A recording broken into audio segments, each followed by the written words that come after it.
Reflection paper on Wolf, Chapter 7.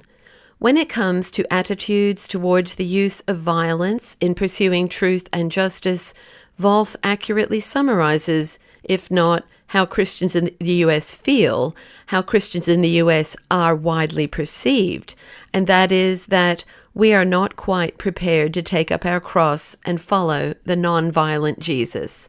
There is a vicious cycle in which we find ourselves, with competing truths and justices calling forth violence, and violence enthroning the particular truths and justices of its perpetrators.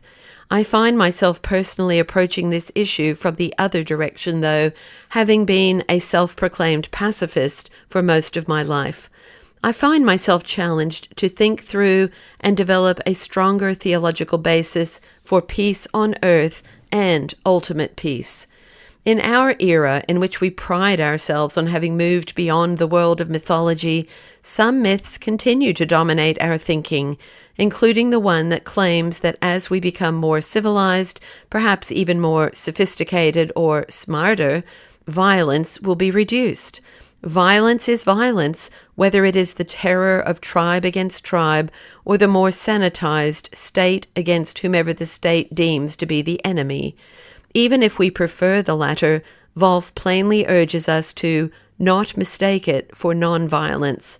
The promise of peace is a promise that modernity has not and cannot fulfill. Wolf unmasks false promises in other arenas too. The majority of the world's population is religious, and Wolf boils deep religious wisdom to this sobering analysis. You can be violent whenever you cannot be non-violent, provided your gods are just. Has there ever been a moment in history in which this was not only a reality, but something that politicians and generals gleefully exploited?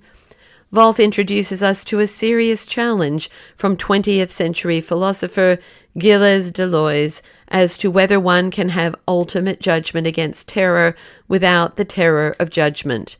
Deleuze asked many difficult questions about the violent nature of much of the narrative of Scripture, from Genesis through to Revelation. Wolf challenges us with a convicting reflection. It takes the quiet of a suburban home for the birth of the thesis that human nonviolence corresponds to God's refusal to judge.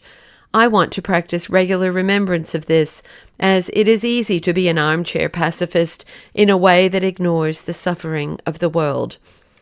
In the light of Deleuze's accusations against our Trinitarian God and Scripture, Wolf concludes that although the Enlightenment offers reason as the only alternative to violence, the cross of Christ teaches us that the only alternative to violence is self-giving love, in which we are willing to absorb violence in order to embrace the other in the knowledge that truth and justice have been and will be upheld by God.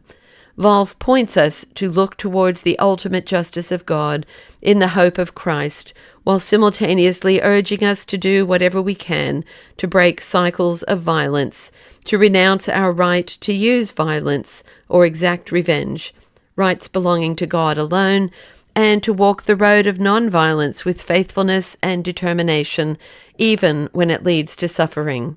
Perhaps to correct many falsely held but prevalent views of Revelation, Wolf evocatively describes the end of the world as not violence, but a nonviolent embrace without end.